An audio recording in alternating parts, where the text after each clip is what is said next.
Who was Nicolae Ceausescu? How did he rise from humble beginnings in rural Romania to the very top of the country's post-war communist regime? And what led to his dramatic fall in 1989? Let's find out on today's episode of the History Chronicles. The Romanian communist politician and dictator Nicolae Ceausescu was officially born on the 5th of February 1918 in the village of Scornicest in the northern part of Olt County, Romania. This date has been subject to some confusion, however, partially owing to the adoption of the new style calendar in Romania in 1919, which advanced the date 13 days, and the claim by Ceausescu himself that he was born 3 days after his birth certificate stated. His father was Andrucha Ceausescu, a farmer with a humble stock of animals and one-time mayor of Scornicest, who backed the Peasants' Party of Romania, a left-wing populist movement which advocated for cooperative farms and left-wing corporatism. It was alleged by the Romanian press in the 1990s that Andrucha was an alcoholic who would routinely beat his wife and family. His mother was Alexandrina Alexandra, who was noted for her religious piety, leading Nicolae later in his life to construct a church in her memory after she had died, despite his own atheism.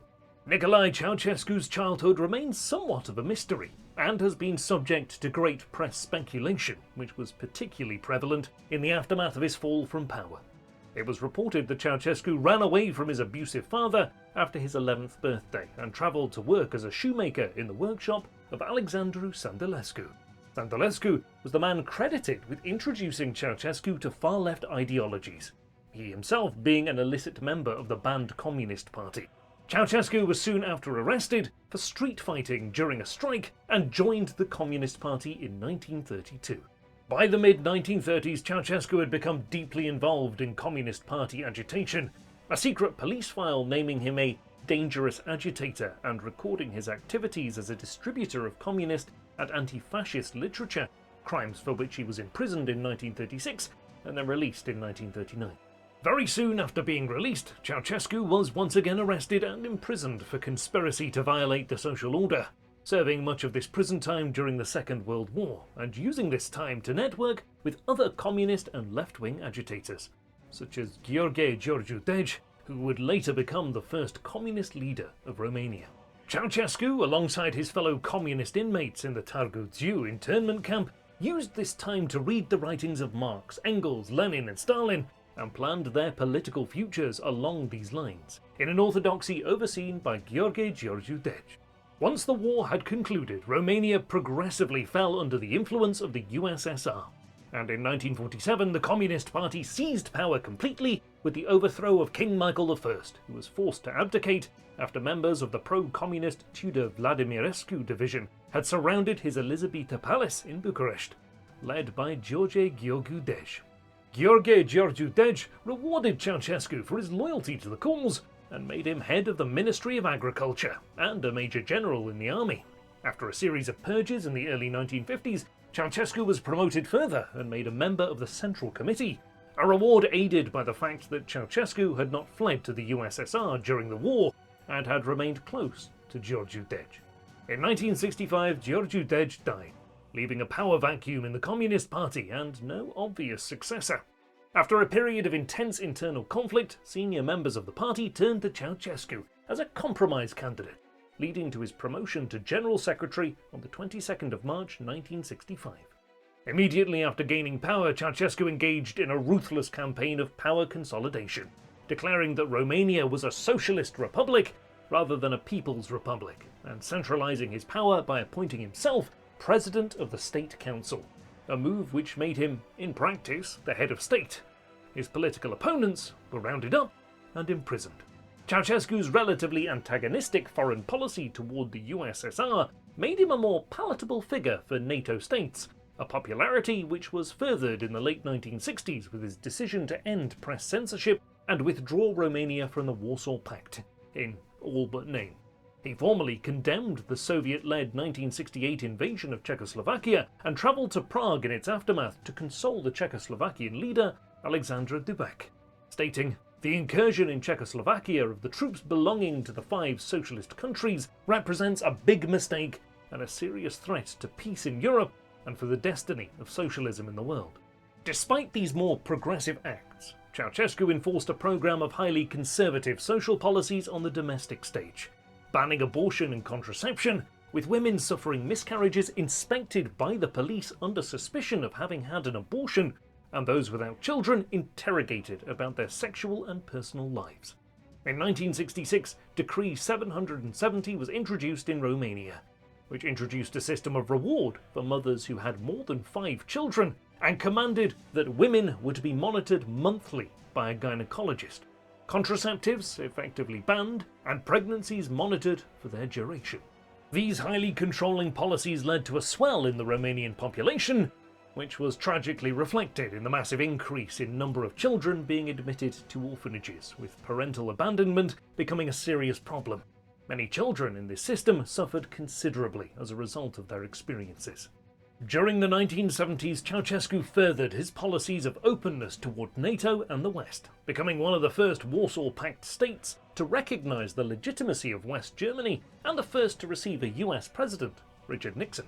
In 1971, Romania joined the General Agreement on Tariffs and Trade, the predecessor of the World Trade Organization, and signed treaties with the European Economic Area. These political deals were furthered with a series of executive tours, designed to show Ceausescu as an open and practical communist leader, undertaking a separate program from the USSR and wishing to be seen as an international statesman. Ceausescu visited the US, the UK, Spain and Australia in a bid to be recognised as a serious and amicable political leader, eager to advance Romania's international reputation and standing. Despite the international image he wished to project, Ceausescu developed a conventional communist economy on the domestic stage, continuing Georgiu Dege's program of intensive industrialization and relying heavily on the peasantry in order to facilitate this, and leading to a dual class of citizen who acted both as a member of the peasantry and of the industrial working class. Social standards improved notably during the late 1960s and early 1970s, with universities and training centres established in many towns. The World Health Organization recognized improvements in state medical provision and improved living conditions, facilitated by higher salaries and an expansion of state social care provision, including pensions, universal education, and retirement care.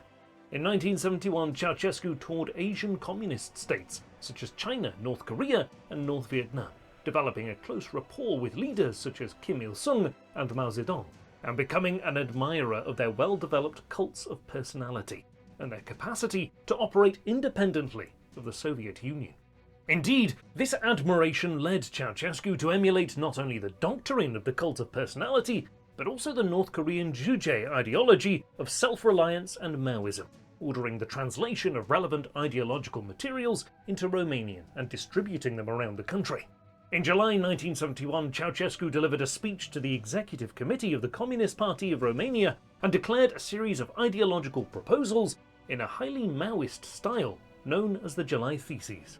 The July Theses ushered in a new period of repression and state control, with an intensification of ideological grooming in schools, an increase in the propensity of partisan children's and youth organizations, and an expansion of political propaganda, with plays, musical shows, ballet and artwork geared to this end.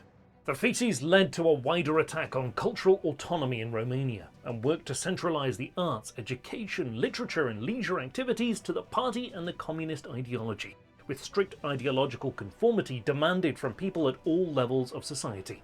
In 1974, the party declared that they would increase the intensity with which they pursued this program and began their attempts to merge the state, its ideology, and society. 1974 also saw Ceausescu convert his post to that of President of the Socialist Republic of Romania, a formal transition of his position into one of executive political dominance, and one into which he was re-elected every 5 years until 1989. This move permitted him to rule increasingly through decree and centralize greater power from the State Council to his own personal office, meaning that his decisions had the force of law, if he so desired. During the 1973 to 1974 oil embargo, Ceausescu made sure to take advantage of Romania's position as a key manufacturer of oil refining equipment, and began to heavily invest in oil refining plants, spending the windfall from this program on aid programs to the Third World, which he hoped would increase Romania's prestige and influence. However, the effectiveness of these investments was seriously limited by the lack of productivity of Romanian workers, meaning that plans for oil refineries were completed years behind schedule. This program was further set back by a 1977 earthquake, which destroyed much of Bucharest. Indeed, by the time many of these plants had been completed, oil prices had slumped, and many of the investments made by the Romanian government, backed by loans from the West, had become losses. The late 1970s were rocked by further problems for the Ceausescu regime, when 30,000 miners went on strike, owing to poor working conditions and a lack of pay. It was later claimed that various union leaders had been given 5-minute chest x-rays in order to cause cancer, and the strikes were weathered by the government. Foreign policy remained an area of great success for Ceausescu, who travelled to the UK in 1978 to sign a contract with British Aerospace to the tune of £200 million. A trip which saw him awarded a knighthood by the Queen and made history as the first leader of a communist country to make a state visit of this kind.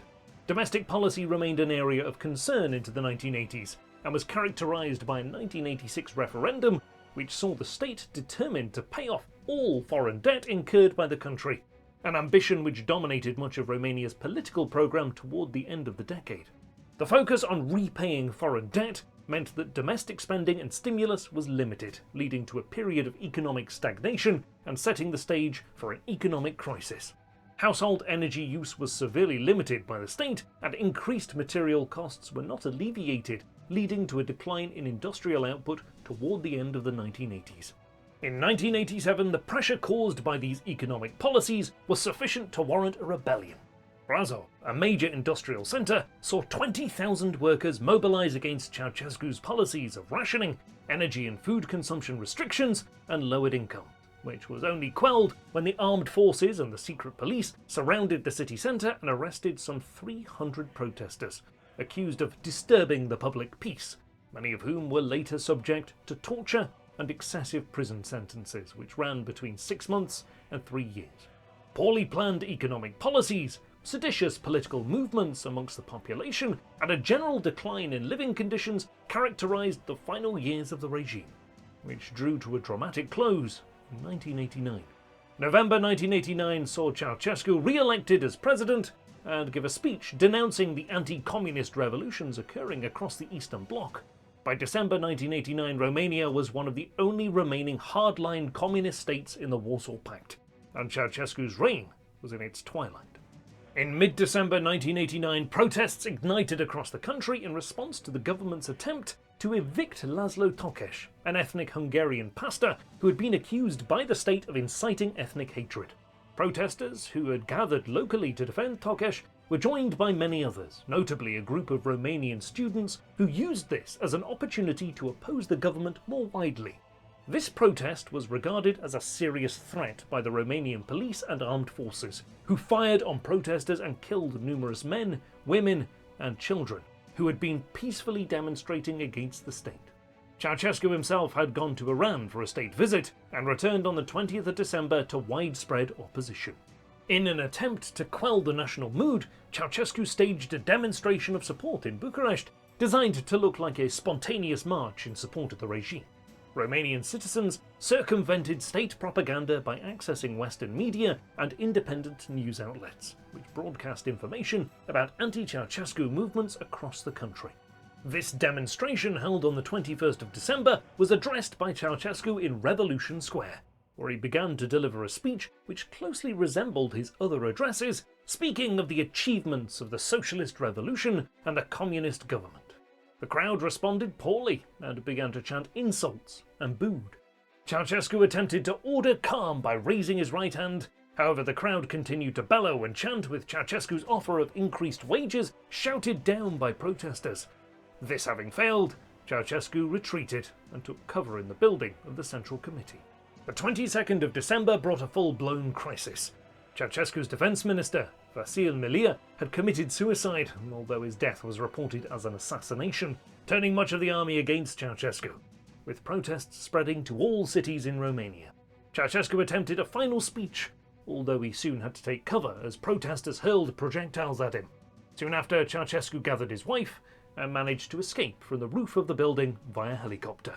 This period of protest had an estimated death toll of over 1,000 people, many of whom were victims of violence perpetrated by the secret police in an attempt to retain control. Ceausescu ordered his helicopter to fly to his residence in Snagov, and then on to Targovište, where he was finally ordered to land by the army as they had entered restricted airspace covered by the now hostile armed forces. Ceausescu and his wife were held by the police for a short time after landing, following which they were handed over to the army. On Christmas Day, Ceausescu stood trial in a small room before members of the army and the new provisional government. He stood accused of genocide and the illegal accruement of wealth, quickly being found guilty and sentenced to death by execution. Ceausescu demanded that he and his wife be shot alongside one another, to which the soldiers agreed, tying their hands behind their backs and placing them against a wall. Ceausescu sang the Internationale immediately before he was executed by firing squad. Ceausescu's execution was filmed and broadcast on Romanian TV as a definitive sign of the end of the regime and the triumph of protesters. Ceausescu and his wife were originally buried in plain graves, although whether or not the graves were genuine remained unclear for some time. Later DNA examinations of the bodies verified that it was in fact Nicolae. Indeed, his corpse still wore the blue coat he had donned before his execution. His family organised a formal burial once this conclusion had been reached, and they were reburied at a cemetery in Ghencea. Ceausescu is remembered as a particularly hardline communist leader who was willing to put his population under enormous pressure and hardship to pursue his ambitions. His brutality and his fall from power are amongst some of the most potent memories which remain of his rule, and footage of his final speeches are some of the most powerful imagery associated with the fall of communism in Europe. What are your opinions on Nicolae Ceausescu? Was he a ruthless and opportunist dictator, or a passionate believer in communism who climbed to the very top of the political system from extremely humble origins? We would love to know what you think in the comments section. You've been watching the History Chronicles. Please like and subscribe to help our channel grow. We appreciate it immensely. If you'd like to support our work going forward, then please visit our Patreon page, and we look forward to seeing you again on the next episode of the History Chronicles.